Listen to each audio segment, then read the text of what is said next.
Hello guys and welcome back. So I kind of wanted to do some organization first. So these guys, I'm gonna uh, grab these guys and do a frame. So this second pass will be, let's call this, uh, check that over. So this part will be needing sides. Okay, the two sides of the kneading, and that's the base, right? Base shape in the middle or kneading middle. I guess that's uh, I should call it base, or this part is the base. Okay. And those two parts are different part of the kneading. Let me holding down Alt and Shift and drag it over so that this one is rerouted to there. Okay. And this one is kneading center. Okay, so we have the center, we have the side. All right. So that should be the height map I want to go for. In this case, I'm gonna go maybe for this generator, I'm gonna change it to maybe 6 times so that it's repeated more, but that means I need to don't smooth it for too much. But the look of it, I think maybe I wanted to tilt it. So I'm gonna go for a safe transformation grayscale, and then I can rotate it here by holding on Shift and drag to rotate it 45 degrees. Yeah, that looks better. All right, let's see if I can go really bump things out. But this is like, sometimes I'm not sure if I need to do this or not because it looks good in here, but you're cheating yourself because you don't really see it eventually. So why do you waste time to do it here anyways? Using tessellation, right? Maybe my height was not connected for some weird reason. Anyway, so I'm gonna go to the edit, and then I can change the scale to make it bump out more, so that we have to really have the things bumping out. I think those two are probably a little bit too big though, so I'm gonna try to go here, and then I'm gonna try to lower down that color random, which is let's see here. Right, I'm fine with them being more flat. All right, just need a little bit. All right, so that feels better because you have the edge changing. But again, this is like cheating because you don't really see it eventually in your final package. So I'm not gonna lie to myself and assume that this is gonna be this good. So sometimes I think it's more practical to not have the tessellation because that's not gonna be the thing you see eventually, and you're trying to cheat, trying to lie to yourself. This is gonna be how good it is. It's not. Okay, unless in the future maybe tessellation will be more common in the game engine. Otherwise, what's the point of seeing it here if you're not gonna see it in the final result anyways? So yeah, that after the shape, what do we do next? We can go for the, I don't know why I have the CD down there. Yeah, I'm gonna have the color or the roughness. I think roughness is just gonna be the same.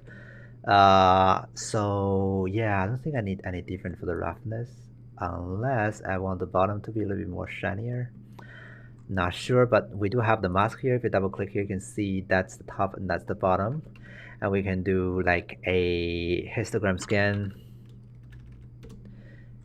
Not in here.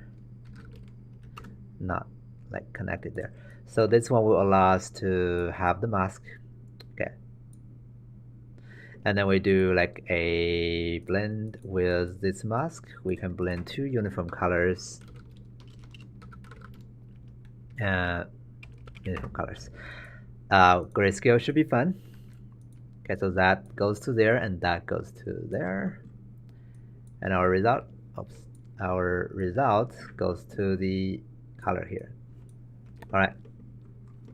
So they're both shiny. Of course, that's not what I want. I'm gonna go to the uniform color here and make it actually a little bit rougher. For the top one, I want it to be super rough. Okay, so that way we have slightly different between the low ground and high ground. And with that there, we can also create a cloud 2 maybe. We do like a directional warp, so we're warping it with our height. Warp it, I don't know, this way 100 times. Okay, that's cool. And do another blend with that guy. The reason that I'm warping it is because it's probably not that important. I mean, every artist has their own opinion on these kind of like things. It's just something I picked up somewhere that you can use this to make sure that the variation you did is going to be much closer to the shape you build. Okay, so I'm gonna go create another uniform color here. Okay, just to have some variation. So don't know what do I do with that. So maybe this one could be dark. Nope, that's not very good. Somewhere slightly darker, of course. Okay, I don't want it to be very, very different because I don't think it's gonna be shiny at all in most of the places. Okay, that should be fun. All right, so we take care of the roughness. It's just a few nodes. Okay, now moving on to the next lane will be the color. So CD as color diffuse. We can just get the height map right away as the driving force of that. Oops. So it goes here. Why doesn't it connect? That's weird. Do the transformation to the here so that it's connected, and then I'm gonna go get that over there. Huh, that's weird. Are you connecting? You're not connecting. That's really interesting. I'm not sure why it's not connecting for some reason. Can I connect it back here? I can do that. So maybe I do the same thing here. Interesting. So that's our transformation 2D. Okay, I'm gonna go pass it through with a gradient map. And in that one, I'm gonna go to the gradient editor. I'm gonna say, pick up some color. Okay, so I'm gonna go some kind of like a brownish color, I think. So the bottom will be darker, while the top gradually gets something a bit more brighter.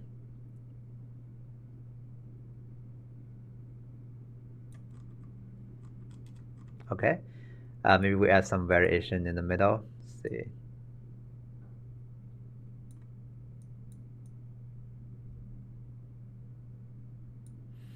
Maybe for the bottom, I can give it a little bit more red color so that we have this variation, but I have to take a look at that.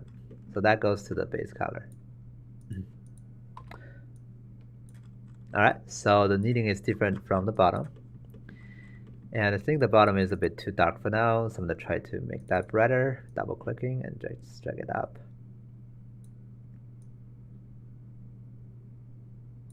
A little closer to my original color here. See, maybe delete that. Let's see, I can do something in the middle, maybe. All right, that feels better. So just the low ground that has that different color.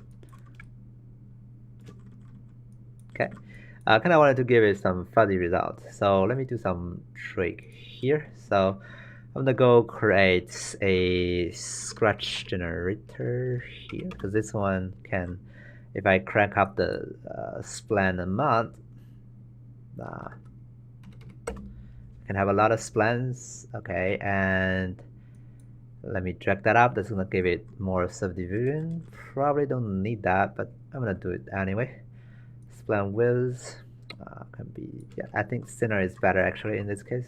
I don't want a lot of distortion right now, but I want distortion so that it feels like it's some smaller like furry fabric that's happening around it. And I'm gonna change it to start plus end, so that way they're not like having a really sharp end. Let me change the scale to make them bigger, and maybe I can have a little bit more distortion and some randomness. Okay, All right, let's do a transformation 2D here. I'm gonna divide it by 2 and do another blend to blend those two together. Okay, I'm gonna do a max Litten here, so we have both words. So I have smaller fur and bigger fur. Okay, all right. So when that is done, then we can try to pass some color to the fur also. Let me see if you can just use this guy, or in that case, maybe you know what, I'm gonna use it here. So Control D to have a copy of that, and that goes to here. Okay, so we have this fur structure also on top. Okay, and do a blend to have those two blended together. Okay, you can see we have this furry result. Lower down the opacity. Just to break that up, you can feel like there's a little bit more fur, but it's actually not. Okay. All right. Maybe I need to divide that one more time. So I'm gonna go to here and do another transformation 2D. And then this time it's gonna go to halfways and then do another blend to blend those two together one more time. We'll do a max Latin one more time, so we have this much denser fabric happening.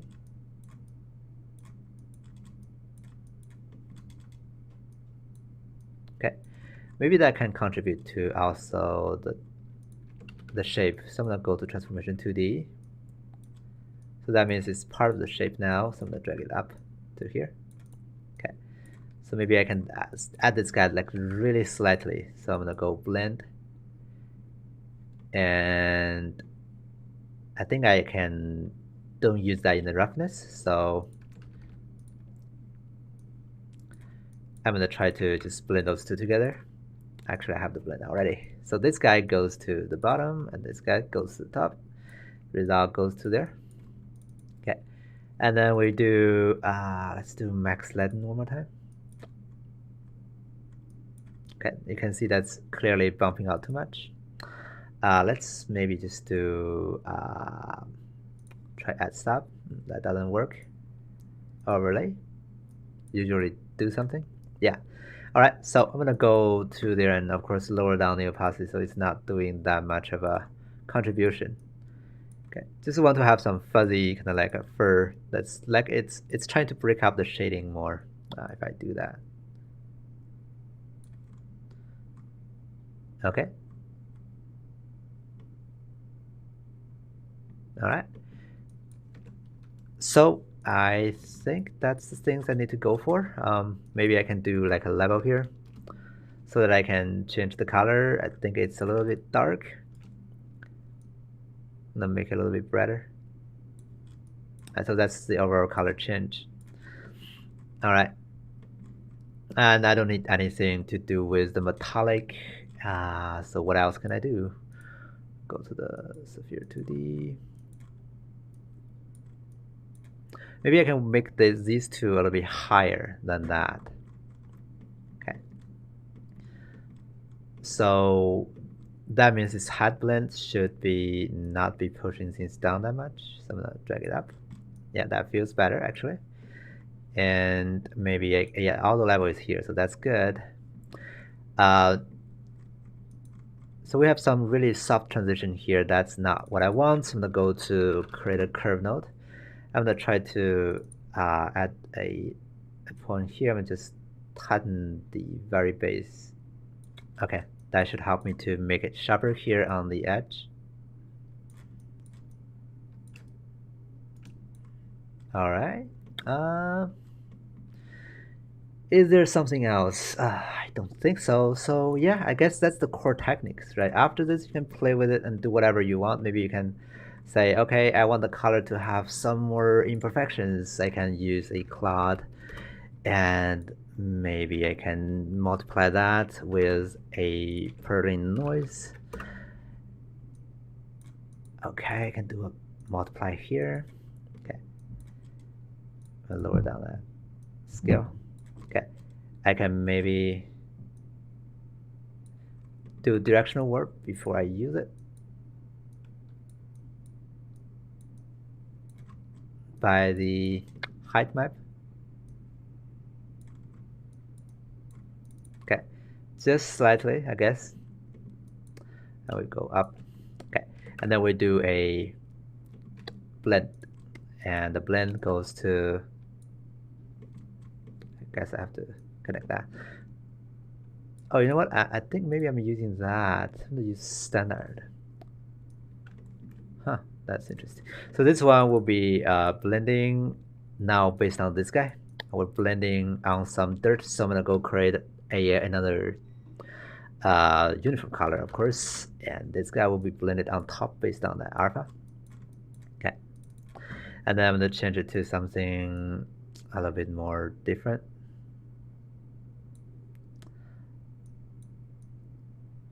Okay, so that is not the same color anymore. The repetition clearly shows me it's not gonna look very good when I repeat it. So maybe that's because the polynoise is having very noticeable variation. Okay, so I'm gonna try to maybe scale it. Okay, maybe scale it down differently.